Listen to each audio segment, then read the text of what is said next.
Pasal ini menjelaskan tentang berkurban. Kurban, sebagaimana kalian tahu, adalah implementasi atau amal ibadah yang telah disyariatkan pada zaman Nabi Ibrahim. Di mana kalian tahu bahwa dulu Nabi Ibrahim diminta untuk menyembelih putranya namanya Nabi Ismail. Nabi Ismail mau disembelih, terus kemudian diganti oleh Allah dengan kambing. Ya kan?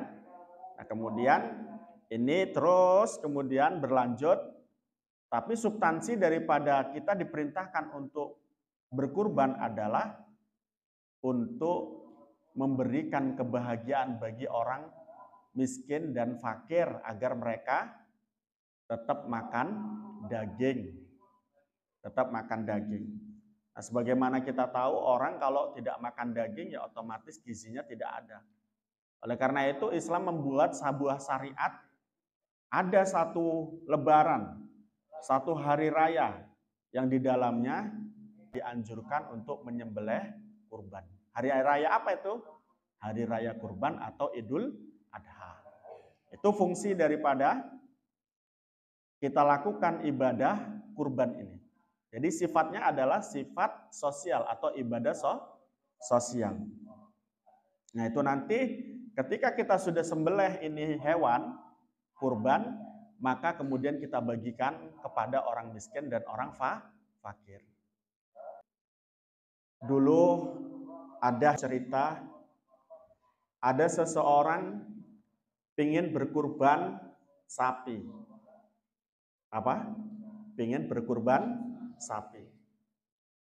Dia dalam satu keluarganya itu memiliki 8 orang. Lantas kemudian karena dia mau kurban, dia sowan ke kiai. Sowan ke kiai namanya Kiai Bisri Sansuri Denanyar. Sowan ke Kiai Bisri Sansuri, beliau bertanya, "Yai, apa boleh keluarga saya ada 8 orang. Kemudian kurban 1 sapi." Nah, jawabnya Kiai Bisri, beliau mengatakan, "Nggak boleh. Sapi itu harus diperuntukkan untuk 7 orang." Nah, sebagaimana tadi ada teksnya. Nah, kemudian pulanglah ini orang ke rumahnya sambil lumayan sedih. Karena dia punya 8 orang dalam satu keluarga, tapi mau kurban ternyata masih kurang. Nggak boleh 8 orang pakai 1 sapi. Akhirnya bagaimana? Akhirnya beliau sowan lagi ke kiai namanya Kiai Wahab Hasbullah, Tambak Beras Jombang. Nah, kemudian beliau sowan, dia tanya, "Yai, apa boleh keluarga saya ada 8 orang, kami kurban pakai 1 sapi?" Nah, kemudian Mbah Wahab ngomong, "Boleh orang berkurban 8 orang dengan 1 sapi. Tapi syaratnya, nek kamu punya anak, anaknya masih kecil, nanti nggak bisa naik ke sapi, karena sapi yang dikurbankan besok kelak akan menjadi tunggangan ahli surga. Semakin bagus sapinya, tunggangannya pun juga bagus." Nah, akhirnya bagaimana? Kalau kamu nggak punya tangga, maka sebagian dari kamu mungkin ada yang tidak bisa naik. Nah, kamu punya anak kecil nggak? Nggak ada, Yai. Punya, Yai. Nah, apalagi anaknya masih kecil, nanti tidak bisa naik.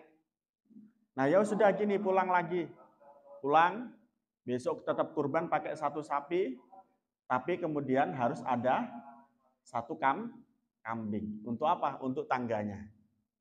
Nah, itu kalau kita lihat di sini ada 2 ulama yang seolah-olah berbeda pendapat. Tapi sejatinya sama. Satu sapi diperuntukkan 7 orang. Hanya saja tadi Mbak Bisri, Bisri Sansuri itu menjawabnya sebagaimana di dalam kitab. Kalau satu sapi diperuntukkan 7 orang. Nah, sementara Mbak Wahab itu tidak hanya menggunakan kitab sebagai dasar argumentasinya menjawab pertanyaan tadi, tapi juga itu bagaimana dia tetap bisa melaksanakan kurban walaupun tidak tidak cukup, tapi kemudian diusulkan untuk kemudian ditambah satu kambing lagi, kan akhirnya menjadi 8. Nah, besok santri-santri juga begitu. Kalau kamu sudah pulang, jawablah pertanyaan-pertanyaan itu dengan diplomatis.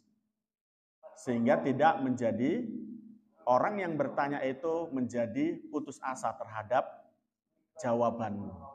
Nah, semacam tadi kan tetap semangat untuk kemudian apa? Untuk kemudian berkurban dan ikhlas mengeluarkan apa? Satu kambing, gunanya untuk tangga. Itu begitu. Di sini disebutkan berkurban itu hukumnya sunnah muakkad. Apa itu sunnah muakkad? Sunnah muakkad adalah sunnah yang seolah-olah Nabi tidak pernah meninggalkan. Atau sunnah ini sangat dicintai oleh Nabi. Terus kemudian dalam berkurban itu ada batasan untuk hewan yang dikurbankan. Tadi batasannya manakala kurban tersebut merupakan onta dan sapi. Kurban onta dan sapi hanya diperuntukkan untuk 7 orang. Kemudian ada ketentuan juga. Sapi, onta, kambing yang mana yang boleh digunakan untuk berkurban? Di sini disebutkan kambing yang sudah poel. Kambing yang sudah giginya ya protol atau apa ya istilahnya. Nah, itu sudah semacam itu ya, sekiranya 1,5 tahun. Kambing itu umurnya 1,5 tahun atau bahkan sampai 2 tahun. Nah, begitupun juga kriteria atau ciri hewan sapi dan onta yang kemudian kita kurbankan itu juga sama. Harus sudah poel, harus sudah berganti gigi. Nah, kemudian waktu jisiul badanatu an sab'atin wal baqaratu an sab'atin wa syatu an wahidin. Ini menjelaskan bahwa dasar daripada Mbak Wahab dan Mbak Bisri itu sudah sangat jelas. Bahwa onta untuk 7 orang, kemudian sapi untuk 7 orang, kemudian kambing untuk 1 orang. Nah, hanya saja tadi Mbak Wahab lebih diplomatis jawabannya dibanding Mbak Bisri. Tapi semuanya benar. Wa arba'un la tujzi'u fid dohayah. Ada beberapa hewan yang sebaiknya tidak digunakan untuk dijadikan hewan kurban. Karena memiliki cacat. Yang pertama contohnya cacat apa? Cacat matanya buta. Atau satu bisa melihat, satu buta. Gini ya. Itu hewan semacam ini sebaiknya jangan dikurbankan. Terus kemudian hewan yang sebaiknya tidak dikurbankan adalah hewan yang pecah tulangnya. Jadi mungkin hewan itu kakinya patah atau lumpuh. Kemudian yang selanjutnya hewan yang juga tidak dapat dijadikan hewan kurban adalah hewan yang sakit. Kemudian selanjutnya hewan yang tidak bisa dikurbankan adalah hewan yang kurus. Hewan yang kurus, kurus itu tidak punya daging. Nah, bagaimana kalau kita punya hewan? Hewan itu telah dikebiri. Dikebiri itu berarti tidak bisa menghamili. Boleh hewan tersebut dikurbankan. Kemudian begitu juga boleh dikurbankan kalau yang pecah bukan tulangnya tetapi tanduknya. Jadi hewan yang tanduknya pecah itu boleh dikorbankan. Hewan yang tidak boleh dikurbankan juga adalah hewan yang kupingnya putus atau ekornya putus. Nah, sejatinya ketidakbolehan hewan-hewan yang kita sebutkan tadi, substansinya adalah hewan tersebut itu kurus. Sementara tujuan tadi kita berkurban bukan hanya sekedar menyembelih, tetapi membagikan dagingnya. Jika dagingnya yang dibagikan itu sedikit, otomatis ya nggak begitu manfaatnya banyak untuk orang yang menerimanya. Oleh karena itu, cari hewan yang bagus manakala kamu berkurban. Oke, itu sudah kita bahas tentang apa? Ketentuan hewannya. Hewannya harus sudah powel atau berganti gigi. Terus kemudian jumlah satu hewan kalau itu adalah kambing 1 orang, kalau itu adalah onta dan sapi 7 orang cukup ya. Kemudian waktunya kapan kita diperkenankan untuk menyembelih hewan kurban? Hewan kurban itu disembelih pada waktu setelah sholat Id sampai kemudian sebelum hari Tasyrik. Ya, ini jangkanya hampir 4 hari atau 3 hari dari Idul Adha. Jadi boleh kamu menyembelihnya di Idul Adha, di hari setelahnya, di hari setelahnya, dan di hari setelahnya. Jadi 4 hari dengan hari Adha atau Idul Adha. Wa yustahabu inda dabhi khamsu asya'ah. Ketika kita menyembelih disunatkan 1 membaca bismillah. Ya. Kemudian sholawat kepada Nabi. Jadi bismillahirrahmanirrahim. Allahumma sholli ala Sayyidina Muhammad. Kemudian Allahu Akbar. Terus membaca doa. Ya, doa apa? Doa yang sekiranya kita inginkan. Contoh doa, ya Allah mudah-mudahan rezekiku banyak, berkah, anakku soleh dan solihah. Terus apa lagi? Nah, pokoknya yang kamu inginkan apa? Itu berdoalah nanti ketika pada saat menyembelih kurban. Nah, sebaiknya bagaimana? Siapa yang menyembelih kurban? Sebaiknya yang menyembelih kurban adalah orang yang berkurban. Tentunya dengan syarat ketentuan sembelihan. Kemarin kita sudah mempelajari apa ketentuan kita menyembelih kurban. Ya harus putus urat kerongkongannya. Terus putus urat nadinya. Terus kemudian kita disunatkan menyembelih itu dengan menghadap kiblat. Jadi kiranya hewannya itu arahnya ke sana, ya, selatan ke utara, kepalanya di utara, kita di sini. Paham ya? Kita ke arah kiblat. Hewannya juga arahkan wajahnya ke kiblat, dimiringkan ke kiblat. Itu sunnah hukumnya. Boleh tidak seorang yang berkurban itu memakan hewan kurbannya? Jawabnya ada 2 macam. Manakala kurban itu merupakan kurban nadar, tidak diperbolehkan bagi pengurban untuk memakan hewan kurbannya. Contohnya bagaimana? Kamu nadar, besok kalau seandainya saya punya rumah tahun ini, pada saat itu juga tahun ini saya akan berkurban. Dengan demikian nanti kalau kamu berkurban waktu itu, kamu nggak boleh makan dagingnya. Oke? Nah, Namun apabila kamu berkurban adalah kurban sunnah, tidak kurban nadar, boleh nggak memakannya? Boleh. Nah, sepertiga darinya. Nah, sepertiga darinya. Selanjutnya yang lain dibagikan kepada orang fakir dan orang miskin. Nah, boleh nggak? Manakala ada orang berkurban, dagingnya dijual. Boleh nggak?